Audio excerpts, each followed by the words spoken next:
We first started using Opera in 1992, 2D code. We got Opera actually because we were looking for codes to simulate magnetron plasma systems for coding thin films. And this is very important in these sorts of things. So we were quite excited to get it. And we've been using it since then for magnetron sputtering for thin films, electron beam guns for X-ray tubes and other devices, particle accelerators, and well, just plasma applications in general. Just going back to the magnetron, what is it that you're trying to show with Opera and trying to simulate? You mentioned about the charged particle tracking. What is it you're trying to a magnetron has a magnetically confined racetrack. Looks very much just like an oval racetrack, like Indianapolis or something like that. Okay. And when you emit electrons, they will come off, they spiral around magnetic field lines and hop. And so they go like this, and they find their way all the way around the ring. This keeps the electrons very close to what we call the target, which is a material that you bombard with ions. This makes a vapor.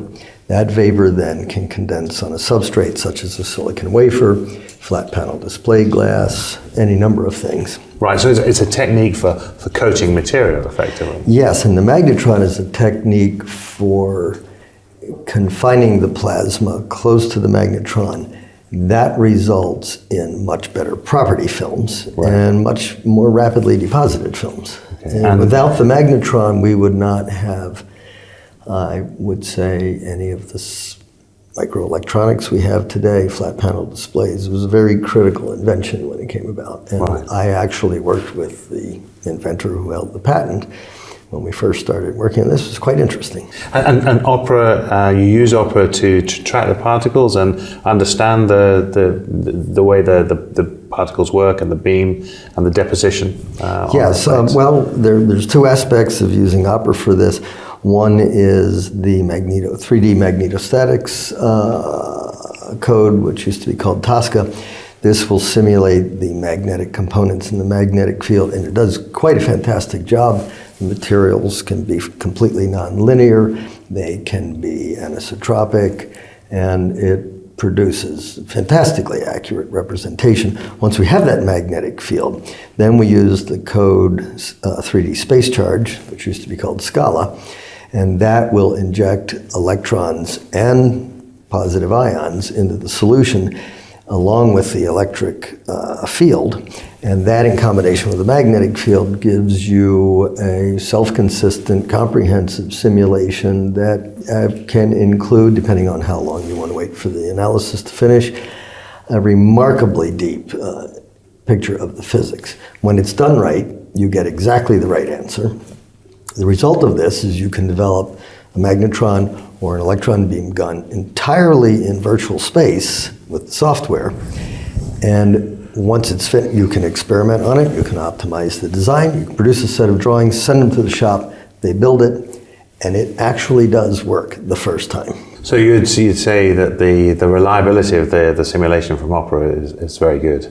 It's fantastic. You have to be careful about your inputs, of course.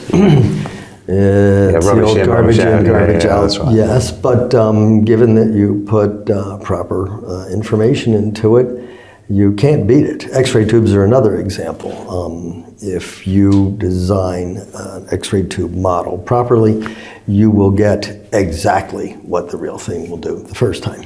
If there was one particular standout feature of Opera that you rely on, what is it? The feature of Opera that we appreciate the most is the comprehensive suite of charged particle physics that you can do.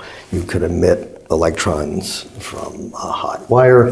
Those electrons can collide with the surface, bounce off of it. Those electrons can be tracked. You can see how much heating is caused by that. Electrons colliding with low pressure gas produce ions.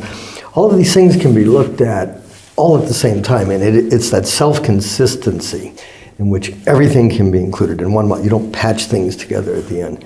That's really fantastic. It's been nice working with it over the years. It's been nice to watch the software become more sophisticated, more friendly, better graphics, much, much faster.